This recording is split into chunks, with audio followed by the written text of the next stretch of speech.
Hello and welcome to a new podcast series with Leon John Russell, Luigi and Stephen Dean discussing from A Course in Miracles, the Manual for Teachers, and cross-referencing with the spiritual classic by Nisargadatta Maharaj, I Am That. Enjoy.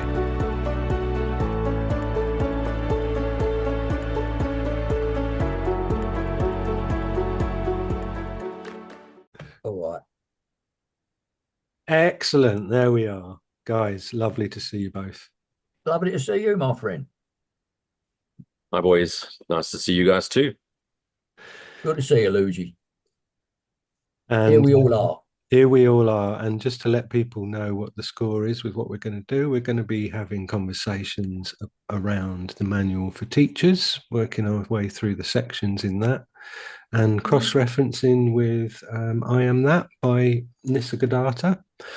So today we're going to look at the introduction, and we're going to have some discussions around what that brings up for us. And really the view is to kind of make the material as accessible as possible. And there's a viewpoint sometimes with the manual that, you know, it's the third tier of working your way through the material, and really it's just as ground level as everything else in the course once you've learned to strip back the apparent complexities. And the whole journey itself is just a form of reductionism where you're just trying to get closer and closer to the core. And yeah, I'm sure with these conversations, based on how much I enjoy chatting to both of you in your direct shoot from the hip, non-airy-fairy, non-flowery approach, we can spark some fireworks in our minds, and thoughts can increase in strength as our minds are joined. So lovely to have you both here. I'm going to read from the introduction to the manual first off. So the role of teaching and learning is actually reversed in the thinking of the world. The reversal is characteristic. It seems as if the teacher and the learner are separated. The teacher giving something to the learner rather than to himself. Further, the act of teaching is regarded as a special activity in which one engages only a relatively small proportion of one's time. The course, on the other hand, emphasizes that to teach is to learn, so that teacher and learner are the same. It also emphasizes that teaching is a constant process. It goes on every moment of the day and continues into sleeping thoughts as well. Where's that take you, Steve? Well, the first thing it takes me where it says it seems as if the teacher and learner are separated, obviously as they do, the teacher giving something to the learner rather than to himself. But once you understand, as all the teaching prior to that will teach you, that you are one with everything anyway, and the teacher and the learner. Whatever I teach myself, you see, but because you learn basically by repetition. And if you keep on teaching, you keep on repeating it to yourself and going back on it and going back on it. Even if I replay my videos, I still listen to them again first. I'm continually hammering it into my head, you know. And also, like, as it says on the other hand, where is it? The act of teaching is regarded as a special activity and one engages only a relatively small proportion of one's time. But it goes on to say then that you're teaching all the time by example. Really, once you really get your head around this, once you get your verbal teaching, there's teaching verbally and teaching by example. And I think that's what it's actually referring to, really. You know, all that really. It also emphasizes that teaching is a constant process. It goes on every moment of the day and continues into sleeping thoughts as well.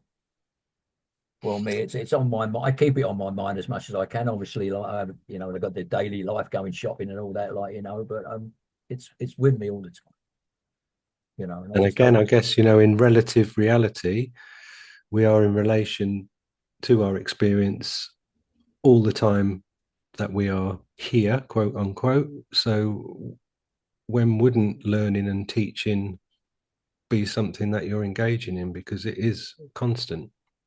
Well, there's like I tell you something I've got a habit of doing when I go out to the supermarket anywhere. I don't remember to do it all the time, but when I do it, I bless everybody mentally. You know, bless you, brother, bless you, sister, because it keeps me connected to it. Mm. Bless you, brother, bless you. And I repeated this in one of these shows, like, but it's worth saying again. Mm. Me and my wife went to a steakhouse, and we were waiting outside the steakhouse for a table to empty so we could go in. And some women came out chatting with each other. It's like African woman she was. I remember she came out. I don't matter what she was really, but she was African American. And she came out. And I was going to do the usual bless you, bless you, bless you as they were all going past. But when she went past, she turned and looked at me and went, "Thank you." What? I didn't say anything. So obviously she picked up the vibe.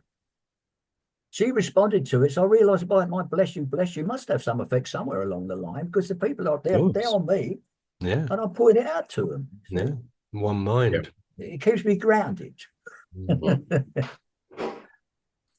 Lou, what have you got to pick out of that? I know you like the teachers to demonstrate aspect of that paragraph. Well, to me, Manual for Teachers is the most important section of the course, and one that is sorely missing in often in common teaching. Now, let's remember, we are the dreamer. We're dreaming. This course is addressing us as the dreamer, not the characters. So it's telling us that we're dreaming all these characters that some appear to be special. There's a bit of a tongue-in-cheek there. Further, the act of teaching, wink, wink, is regarded as a special activity. No, it's not. There's nothing special about teaching. And you've projected all these characters, and as pieces in the puzzle, each one of them has a little bit of the puzzle inside them. And when they start to communicate with each other, it seems as if they're special ones, the teachers and the students.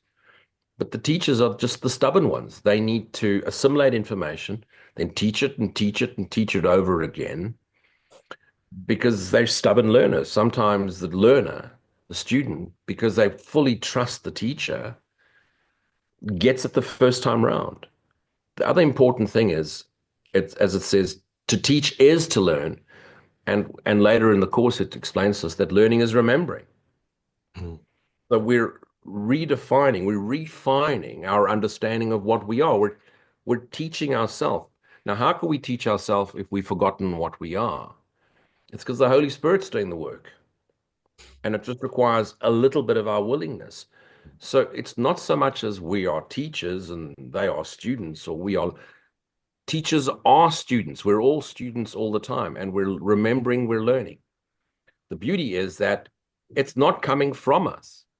We may appear to be the ones opening our mouths and speaking, but it's the voice for God's using us because we've offered this device to the Holy Spirit, the memory for God. And the memory for God is using us as vessels, radios, to broadcast the message to the rest of our fractured selves, one indivisible self. I agree with that.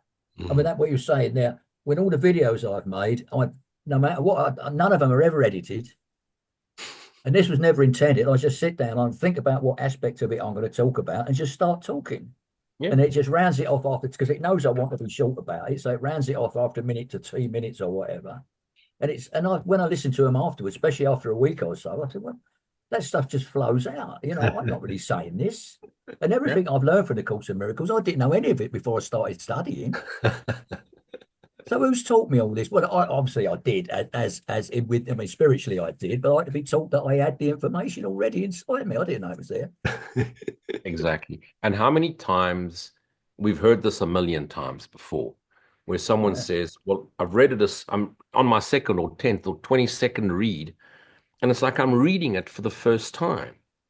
It's like I don't remember any of this. And of course you cannot remember any of this, because who remembers anything to do with the contents in the world but the ego?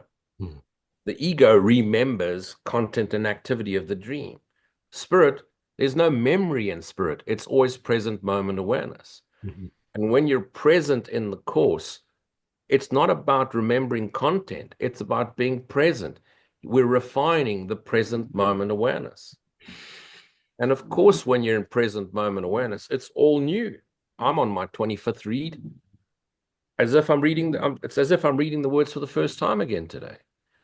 Because in presence, there's no memory. That's why we can't remember God. God isn't a memory. God is a presence. Mm. And also, like sometimes you can remember something from the book, but you can't find it. Exactly. Exactly. That's happened to me. That Yeah. thing I made video. I've mentioned this in videos a few times. Like, I like the difference between God's world and here is that here you can give things away, whereas in His world you can't. Like if I give somebody my hat, I haven't got a hat anymore. But if I give somebody love or joy or happiness, I've still got them. I can't give them away.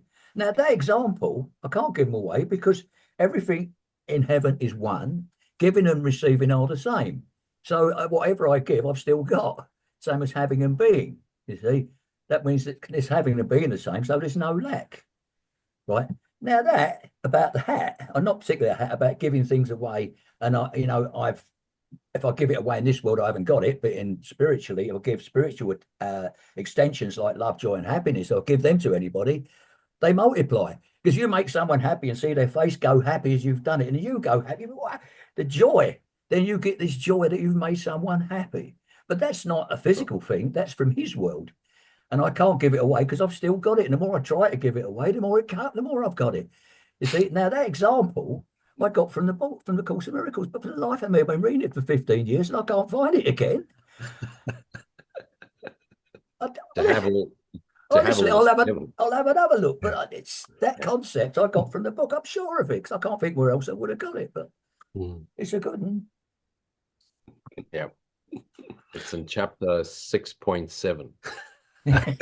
Paragraph 4, line 3, section 2. Well, I know because I read it. I read it this morning. Now that is a synchronicity. Synchronicity. that is oneness in action. That is.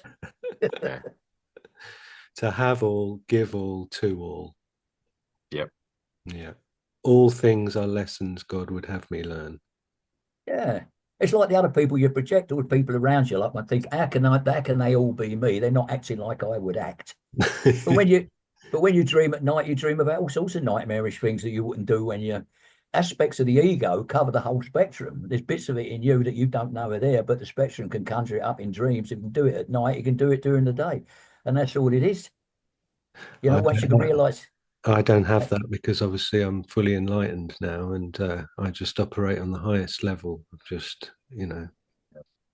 Well, Steve, it's part of the summary in 6.9. To have all, give all you have to all. To have peace, teach peace to learn it. Be vigilant only for God, and having His being, God takes the final step. That's right. And when He does, you'll know it. Because the only thing we really give, and I love your hat, but you can't actually give me your hat. There is no hat, and there's no you, and there's no me to give it to. So the only thing we're really giving ourselves is the memory of our shared self, which is the extension of God's infinite love forever extending. Exactly. How many of us have gone through that? I've got to give everything away. I'm becoming super enlightened now. You want to offload and you want to clear and you want to declutter. And what for? A fridge is still a fridge and a couch is still a couch. And motorcycle collection is just a motorcycle collection. What you're really giving is the memory of self to self. Yeah, the memory of a hat. It's the memory of a hat. I'll give you a memory. I remember I used to have a hat. The memory of me giving it to you. Because that's funny enough, I reposted a video on TikTok this morning, a very short one I made in Australia once about seeing things.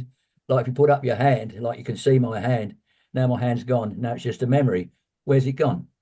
You can remember my hand there, but it's just a memory. But where is it now? It's nowhere. It's in the past, right? I'll do it again. There it is back again. Now it's gone again. Now it's in the past. Where is the past? Well, where am I right now then?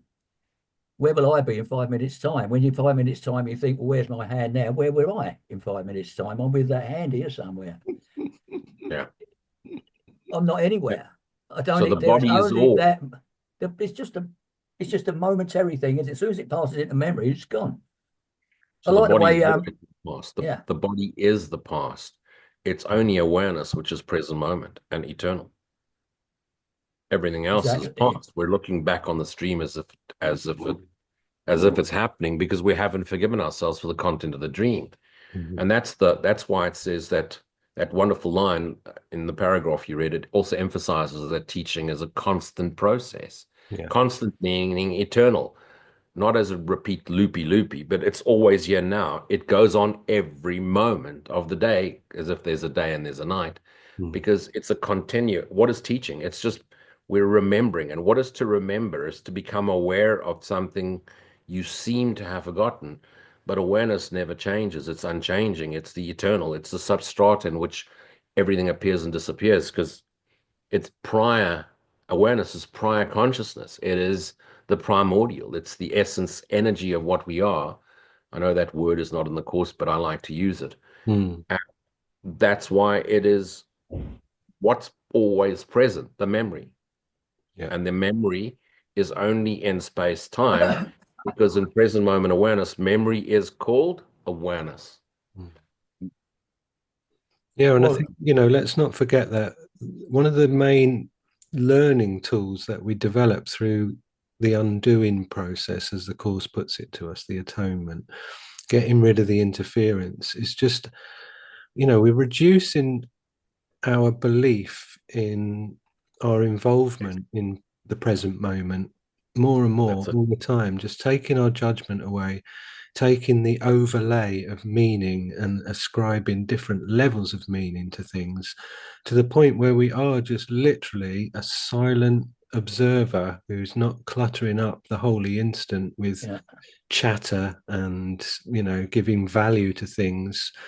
And I know, Lou, you and I have spoken about this before, to the point where the word holy becomes superfluous because everything true and real is holy and it has no opposite. So although we need the word holy to say the Holy Spirit, the holy instant, the holy relationship, without that false belief that there's something other than holiness, even that, is becoming reduced to the point where what we're actually having is the experience of being. And I know when we're talking about, say, like Jesus, not historical Jesus who has been turned into something other than I believe that he was as a man, modern terms, you could say Ramana or you could say Nisargadatta, they actually had the experience of being everything connected. It wasn't needing to sit there and read from a book, needing to sit there and recite things that they would memorize. They actually had present moment awareness, the direct experience of being, and the being is shared, and there's no distinctions, there's nothing about truth that can be changed. Its permanence is permanent. And I do feel like we're learning to chuck away all of this stuff. We're learning to reduce this great big thick book into one tiny little two-word sentence, isn't it? Where just God is. That's it. well, for us in Yeah, the and Western, it's straight after God is, you're going to hear. yeah, God just is, yeah, he's in that silence following is that pot. Yeah. And all we're You're doing gone. is we're But it's refining, like, refining until we have no more need for words. well, even Nessa Gadara recognizes that, like everything is one. He's got some great analogies, but what he states, like the mind, like obviously when the body dies, the mind doesn't. The body and the mind are separate. Like the body dies, the mind goes into another or wherever what dimension or whatever you want to call it. But it's like the body is brought about by the mind is brought about by consciousness, the consciousness is brought about by the awareness, the witness of the consciousness. You see, and there's something I've been really focusing on what he says in there, like the seer, the seeing, and the seen. But the main point, when someone says to me, well, I've been thinking about these students he's talking to, is I've been thinking about this, the three things, the seer, the seeing, and the seen, and you keep saying they're one, but I just don't get it. He said, can you explain it further? And he says, well, the only real thing there, and it's not even real really, is the seeing. You can have the seeing. The seeing exists without the seer and the seen, because you don't exist anyway. If the seeing is there, it's just what? It's just God, really. What we're seeing is just God. Like the seeing is brought about by the seer from his memory, and he thinks he's seeing all this stuff. But really, he isn't there either. So all that's really there is the seeing or the dream. Yeah. And if you relate that to at night when you're dreaming at night, you know what I mean? It appears real while you're dreaming, but you still know you're the seer. And the stuff that you see, it seems real while you're dreaming, but when you wake up, you realize it wasn't. And that's how it relates to this. Because I am the seer and I'm dreaming, I'm seeing you, but really all I'm seeing is God, which I've been taught to hang names on everything. So it appears to be something different to what it actually is. You know, it's just something, a tree is just something in a dream. A sycamore tree is just an expansion, you know, a more definite description of sycamore tree to say, well, it's got little things that fall off it and spin around, the more you describe it, the more real it becomes. But really, it isn't anything, you know. But it's not to make people like Nasa. He explains it's almost like he's talking about a fairground ride. Like you get on the roller coaster, you're sitting in it, it's going all over the place, and this, that, and the other. Like, you know, you're experiencing the ride, but really, you're not experiencing anything. When you get off the other end, it has ended.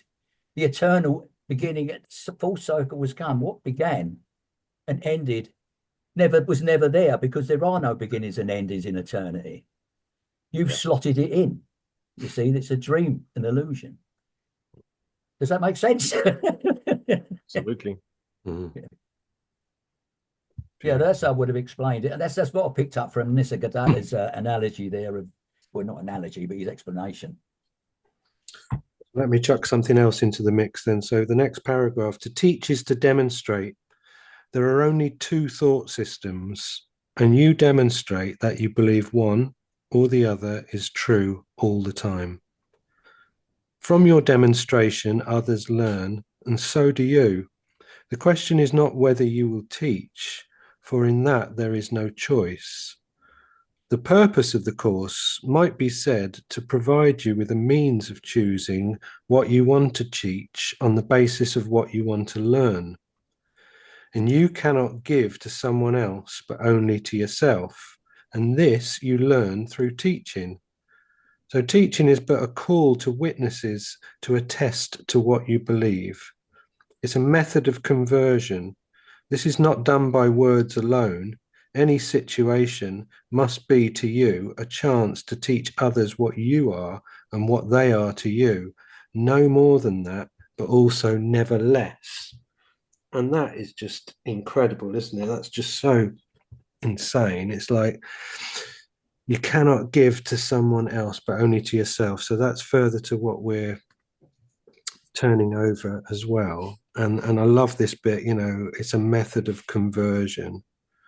And the fact that it's not a question whether you'll teach, because there's no choice, because you are engaged in teaching and learning all the time. And again, Steve, a bit like saying, you know, is it a tree? Is it a sycamore tree? To make the distinction between teaching and learning in these first two paragraphs, we're told there is no difference. They're just tags and names that we've added to an experience, and that it's total. It's not partial. You can't switch it on and off. It's going on all the time because our experience is consistent. And what it does is it's just like a mirror. It's just saying, as we know with the course, it says, you know, it's an outward picture of an inner condition, or as you look out, so shall you see in, and your perception reflects the guidance that you've chosen. And you know, no more than that, but also never less. So again, that's a beautiful way of like creating those parameters that are almost dissolve in that statement, because there's no parameters. It's almost like describing a single point. And if there's a single point, then it's everywhere forever. So there's not even a single point. So we're using words to circle around not using words, using opposite descriptions to circle around the fact there aren't any opposite descriptions. And there's in no that single sentence, the Christ mind is waving the Christ finger at all of us so-called teachers in that first sentence, and it's basically saying, "Oi, you think you're a teacher? Nice. Okay. Well, the script's already over. Let me remind you, to teach is to demonstrate. So you want to speak as if you really know everything and you're so holy and you get it and you're so special. Look at me, I'm a teacher, and demonstrate. It's what your thoughts, they become your words, what your words, they become your deeds. What's in your heart? And do you look upon your students and know that the least of them, in your egoic opinion, is God? The least of your brothers, the one that you've treated the worst, is God. Now, there's going to be many thought-informed appearing as human beings that are going to trigger you. And sometimes you've just got to put up your hand and go, no, thanks. Steve put up his hand a little while ago, and the hand disappears, and now they're part of the history. Because some thoughts and form want to hang on to the past. They're not your students. The ones that will find you will come to you so that you can truly stay vigilant only for the voice for God, stay vigilant only for the kingdom, and remember that you owe it to your capital S self, who is bringing forth this remembrance, that you need to demonstrate it. Because how many teachers go off the track and abuse their students and so forth because they're not demonstrating. They're talking down on their students. They're talking at their students as opposed to demonstrate. And we're all different natures. All three of us have very different natures. And be authentic. I'm never going to be the gentle Leon. I'm never going to be the mad Steve. The good, the bad, and ugly. This is the ugly truth here. But be authentic to this, because regardless of what appears and disappears in the contents of consciousness, awareness, the essential essence of what we are, the infinite lightness of being that we are, the extension of God's love, is unchanged. So don't get caught up in the side activity and pretending to be holier, and hey, demonstrate. Because awareness is already perfect. We're not becoming aware. We're not becoming enlightened. No character awakens and becomes enlightened. Our dreaming mind, observer, as Steve touched on just a little while ago, is awakening unto itself. So what are we characters doing? We're demonstrating the awareness that we're aware that we, the dreamer, are awakening to self.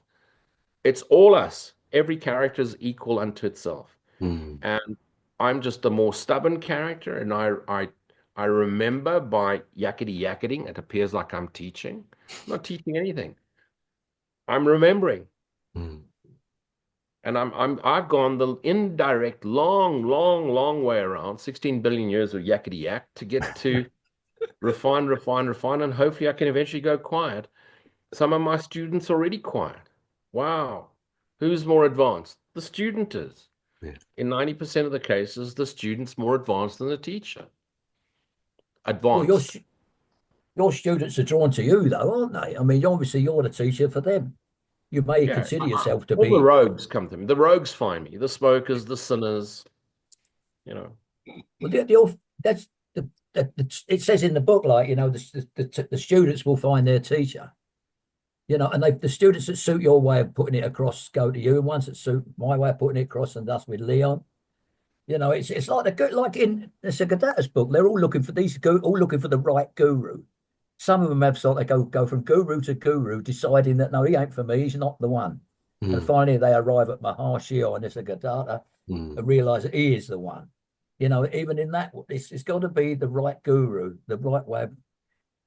It's either putting it into the right words in the first instance, because words are all you got to start with, and then you get into the sort of like the more mindful stuff.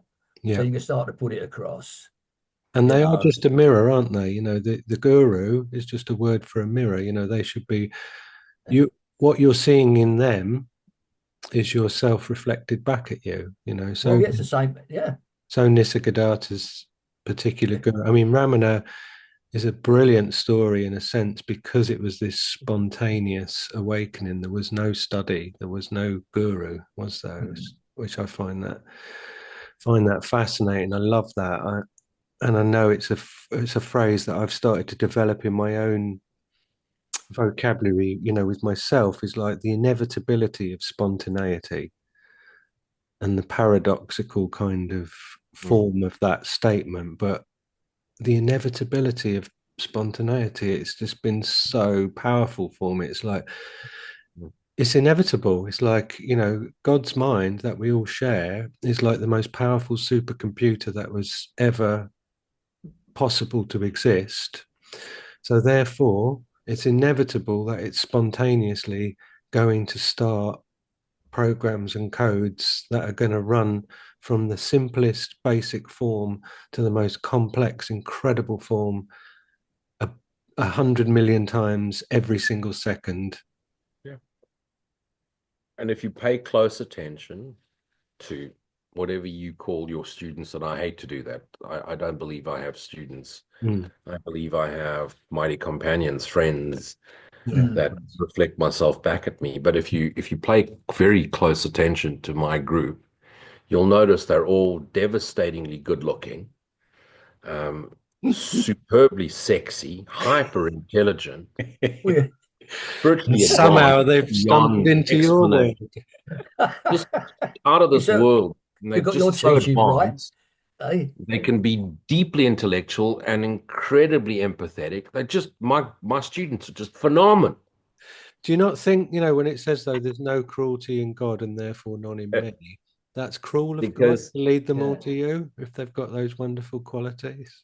The beauty of that, of the so-called the audiences that have followed me and helped me along my way, is that at first, when I started off like we all do, I thought I was teaching something, that I understood something more than the audience did. But what I found as I really started paying vigilance for the voice for God, is I would often hear the voice come through me and things I hadn't thought about, contemplated, or been aware of. And as I was teaching, it was lifting me into a whole new state of conscious awareness as the conscious awareness was evolving. And then it got to a point where I just wanted to go quiet. I didn't want to teach. And I don't think of it as teaching. I'm sharing this understanding. Yeah. And I just wanted to go quiet. And I thought I was going to go quiet for the rest of my life. And a month or two passed, and all of a sudden it really wanted to come out. And what I then found is that as I look back on my life, as I would discover a new understanding, we're understanding the same thing, but as the clarity and conviction of the understanding transcended into knowing, it had to be shared. And the questions that were being fired at me were questions around what I'd just gone through. And so it was an opportunity to explain that you could be too sexy to be here. You could be too advanced to be here, but rather just be quiet. And you get to hear that voice coming through you. You get it says somewhere in the book, like, if you get too advanced, you can't stay here. You can only awaken to a certain degree, otherwise you'll just disappear. Imagine what it's like for me then, Steve, on a daily basis. Trying to hold up the reality. Hang on, really hanging on to life. Thank God for gravity. There's that line there where it says, "From your demonstration, others learn, and so do you." The question is not whether you will teach, for in that there is no choice. Now, what brought that to mind? When I first was introduced to Course in Miracles, a girlfriend I had at the time, she used to talk about this stuff, like, and I thought what she was saying, I didn't quite understand it. But I said, "Where are you getting this information from?" Like, and she lent me a copy of Course in Miracles. And I only read a few paragraphs, and I knew that I knew that it was the truth. There was no, I better read this. I knew it was the truth. And I also knew that I had to teach it, which is very strange, because I felt a strong inclination to teach it straight away. Even though I didn't properly understand it, I've got to learn this and I've got to teach it. I just sort of knew it. And that was 15 years ago. And I've been at it every day since, without fail, in some form or another. You know, I call it a mission, call it what it is, but it was like I recognize that's why I'm here. But I'm not trying to be some kind of like angel or anything like that. But it's been my purpose more or less ever since. You know, and I feel like I've got to sort of like it's nothing to do with my ego really. Like I know in Nisargadatta now saying like you shouldn't call yourself a teacher because it's just separate. And it's right, it's dividing you from your student, teacher. That's separation. That doesn't make sense. You should just say, I don't know, in that case, I took it to mean, well, you're sharing it then, you know, like teaching, you're sharing what's already Nice. theirs or Yeah. telling them, You're you also know, listening. yeah. But the You're course also, itself refers to you as teachers of God. It refers to us as teachers of God. So I think that's permission from there, I yeah, think. but And also, got that definition of teachers for God is really purposeful because all it says is like, you know, at some point you decided that your interests weren't separate from someone else's. That's the end of it. And then if you remember, there's that yeah, bit in the psychotherapy stuff where it says you'd only need one. teacher to wake up the whole world. Yeah, and it Yeah. actually says in there, you know, no one would need to know about you, and you wouldn't even have to believe in God. Yeah, but you got to watch that one very carefully because there's that one is a doppelganger. That's got two meanings, and it only takes one teacher because there's only one dreamer. That's the important part there. Not as in there's one of us. Because yes, this is very offensive to many a student. If there was only one teacher necessary to awaken the world, then surely Jesus would have done it. But Jesus is in my dream. He's the one Right, who gave me because the, there's only one and it's timeless. So that you have to get rid of that objectification because it's then only self. Jesus is Christ, Christ is self, self is fractured. It only requires self to teach oneself. and also in each individual dream, if you wake up everybody else in your dream, Yes, what you don't understand the other people's dreams. Well, it doesn't matter what's happening in them, does it? If you understand precisely. everybody's awake in your dream, then there are no other dreams. Sure. Other people And don't exist. ultimately, yeah, and ultimately, although it seems like there's 8 billion little dreamers, they're just dreaming the same content of that which dreamt them up in a variety of different stories, which makes them believe they're separated and having their own individual experiences, but they're not. They're broadcasting the five movements of separation in 8 billion different ways, and yet there's only one dreamer, and therefore only one part of that dream is awake, reminding itself it never actually fell asleep. Yeah, it's like And we're all gone. sorry, Steve. And the last one, it says, I love that line, and it says, no more than that, but also never less. Yeah, That's it. It's like, absolutely.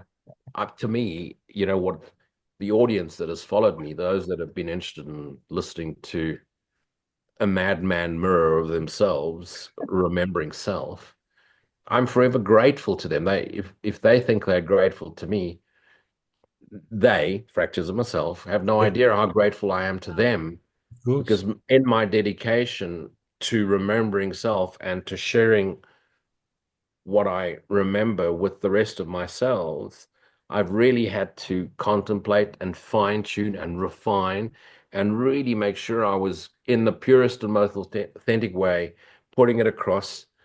And had it not been for them, the others, Yeah.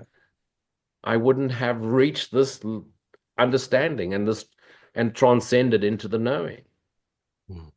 And even that just sounds like the BS story. Yeah. Yeah, I know. That's a beautiful segue into what I wanted to pull out of I Am That as well. So there's a sort of quite a small paragraph where he just answers a question, Nisargadatta, and he says, there's no chaos in the world except the chaos which your mind creates. It's self created in the sense that at its very center is the false idea of oneself as a thing different and separate from other things. In reality, you're not a thing, nor separate. You are the infinite potentiality, the inexhaustible possibility, because you are all can be. The universe is but a partial manifestation of your limitless capacity to become. That's pretty powerful stuff. Just a partial manifestation. Yeah, how incredible is that? And really, isn't that the same thing as saying no more, no less at the end of the paragraph from the teacher's manual? Well, No there is no more more, than no this. less. No more. That make no more, no less. There's no opposites. There's a more or less is an opposite. There's no opposites. There's no more, no less. That's No it. degrees. No degrees, no hierarchy to illusions, no order of difficulty to miracles. It's just total. The totality of It's Christ is like in every part. I used an analogy of a roller coaster earlier, but I think it's more like if you've got like a holographic cinema, right? A holographic cinema, and it's not a seat in a cinema. Actually, the spirit takes a seat within you. And the movie is The Life of Stephen Dean. It starts off as a baby, and you will experience it right till whenever I leave here, right? And the spirit is sitting inside me, experiencing the life of Stephen Dean. Then one day, I find that the Stephen Dean finds a course in miracles and realizes he's not Stephen Dean, he's a spirit inside, and manages to wake the spirit up. The spirit realizes he's actually on a ride, the experience in the life of Stephen Dean. No matter what happens to Stephen Dean from that moment on, he just realizes that I'm actually awareness, and all I am is an awareness of Stephen Dean. And he says, well, like his students say to Nisargadatta, well, how can you talk to me if you're in spirit? He said, I'm not talking. He said, it's just the movie. I'm just sitting there watching. And I thought that was pretty cool. Like, he said, it doesn't matter what goes, no matter what. He said, I'm talking to you, but I'm not talking. He said, I'm just sitting back listening to Nisargadatta talking to you. I'm Which not is talking. I'm just listening. What Lewis is saying about the teaching and having a level of quote unquote student that brings out the best in you, and you want to honor their purity and their beauty and their intention and their appetite. You have to match that. They're not matching you. You match that, and then 100%. you're listening to this beautiful, pure awareness being put into present moment energy of like language. Yeah, Absolutely. absolutely. And It's just and and the experience. beauty, sorry, Steve, and the Go on, go beauty on, go on. of the student is, I mean, you're just a stranger. They find you on YouTube. Next thing they're attending one of your talks. And they honor you by having enough faith in you and asking you some of the most difficult questions they've ever asked. What an incredible honor to be put in that position. It is. And I mean, I've had some challenging students who've gone through some very challenging experiences. And what an honor that they literally putting their hearts in your hands and saying, help. And you have to, it's the greatest honor bestowed upon any fracture in this universe. And you have to be a person of total authenticity, complete integrity, and you have to be true, never mind to self, to the Lord God of your being. And and woe to the person who doesn't take that on. And look, I really try, and sometimes I do a little bit of a play act, and I light up a cigarette while I'm teaching, and I bring a bit of the profanity true. And what do they say? They called me Rip, some cowboy dude in America or something. And and I'm putting on that really tough persona because I'm trying to demonstrate for them as authentically as I can. There's nothing to sacrifice. Don't give up. Don't detach. Don't run away. Pour yourself in. Love all of yourself. All of it is you. And really love yourself. To love God is to love your fractured selves. Love all of it because all of it is God. And what an honor to put into your hands. But boy, teachers, you be honorable, best you be authentic and completely transparent and completely impeccable. Amen to that. Not agree. easy. Not easy. Mm. But so worthwhile. The rewards are very great, aren't they? I mean, it's just you're working towards such a splendor, you know. Mm. Every day when I think about it, Yeah. you know. But if you take the beingness and the form away, and you talk about the energy, and like Lou's saying about the authenticity of that energy, the person who's identifying with quote unquote something in you, and what they're actually seeing is that authentic, pure energy. They're remembering the energy. It's not you, it's not your words, it's not your voice, it's them, it's in the mirror. And that's why, you know, the light in you ignites the light in them, blah blah blah. So it's not Yeah. the form, it's not the words, it's not the background, it's not the room, it's not even the book, which is why, you know, we want to have these conversations where we're pulling in the Nisargadatta material, because it's not even the book, although the course is our primary system that we enjoy. We also all dine from the big table and take whatever we want from elsewhere, but what we identify is that purity of that essence energy, which isn't to do with the form, and it has to be authentic because it is authentic. And when we identify with that, what we're saying to ourselves is, there I am, there you are, there we are, there it is. Whatever words we need to put that into a conversation, we need to discard to the point where there's nothing to say because you are experiencing being it. Like we said, like Lou was saying, the presence. It's just presence. It's present moment Yeah. awareness. Yeah. Yeah.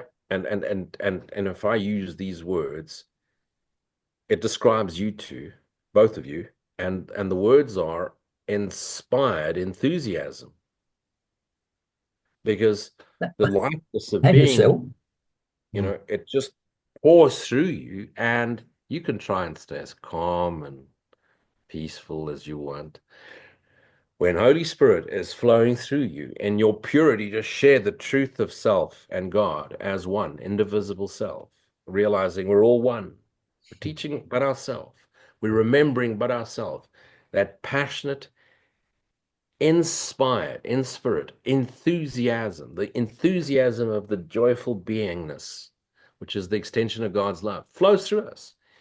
Those authentic teachers, you cannot hide the truth, cannot try and pretend to be anything but joyful. I've tried to stay serious. The worst 2 seconds of your life. What we were saying, that reminds me of something, what we were saying earlier, like remembering passages out of the course. The only one I can remember, which is one I use a lot, in fact, it's written on the wall. Remember always that you cannot be anywhere except within the mind of God. Wow. That's from chapter 9, part 8, 5, 3. Because to me, that is the most profound. Say that again, dude. Say that one again. Remember always that you cannot be anywhere except within the mind of God.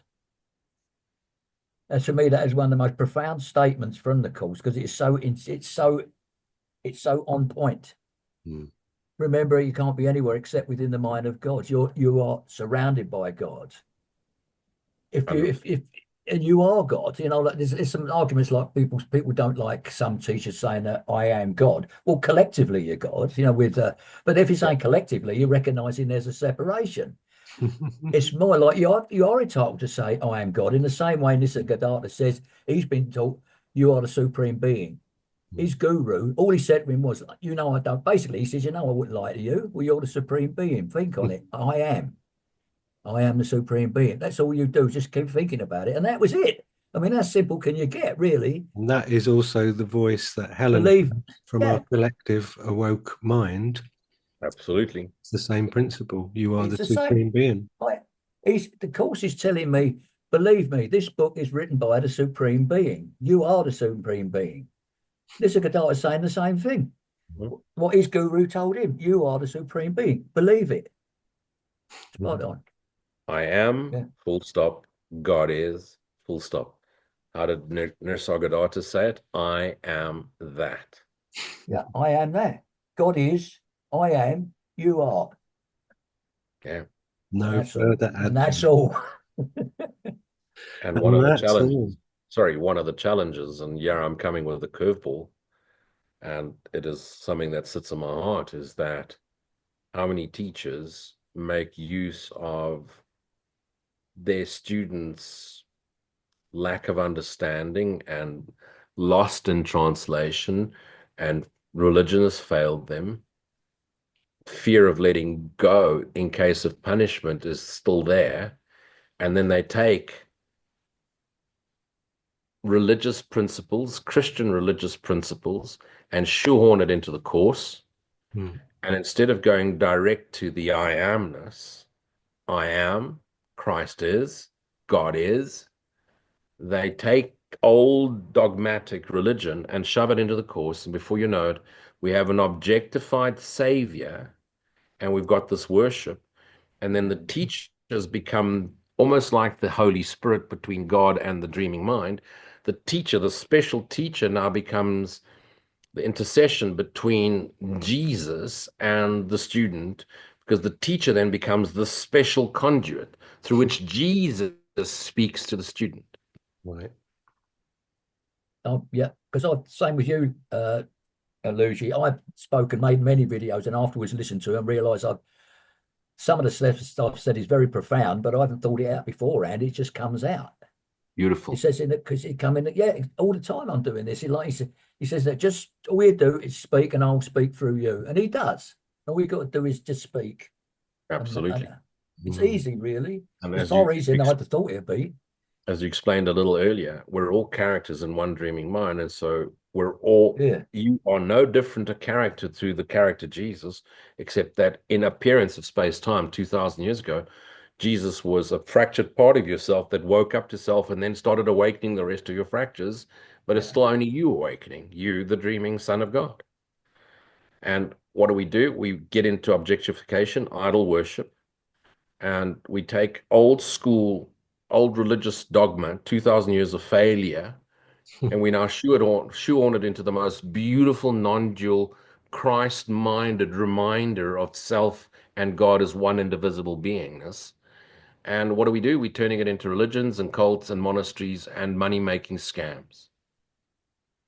That's not a yeah. teacher for I God. know. That's a scam I artist know. under the umbrella. And sorry, that's hard, and some people are going to be offended. But then, the good, the bad, and the ugly, and this is just the fucking rogue. Does that Well, mean that go this on. is the wrong time to tell you that I was going to get people to subscribe to these chats and to give money and give Hey, them? take as much money No. as you can and give it to an animal charity by all means. But if you're there to line up your pockets and give up your day job so that you can teach all day long because you're too lazy to take responsibility, then if it makes you happy, go ahead. But I won't invite you to my clan. My cult. Since Is your cult special then? Very special because they're all virgins under the age of 25. And they go naked moon dancing, and it's Africa heat, so it's wonderful. Brilliant. And we only said very, They all very work in special IT, do they? minute I'll have asks to come to and visit. go. Leave your hat at the door. I'll hang it on hook. Yeah. Yeah. You could hang it on something, Steve. I'll be sure of that. Yeah. Yeah. Mm. Well, I think that's a terrible place to leave it for this episode with all that horrible laughter. And yeah. I do apologize. I promise to keep it more serious next time round. That's all right. Yeah. I won't That's all right. Laughter is the sound of God. I won't forgive him though, Steve. One of us has got to Oh, remember. he's Not a forgiven, and yourself for not forgiving him. But yeah, amazing. Absolutely as inspiring as I knew it would be and as enjoyable as I knew it would be. And I'm already looking forward to pressing record next time. Thank you both. excellent. Okay. Cheers, gents. Good to see you See ya. both. Bye. Speak soon. Speak soon. See ya.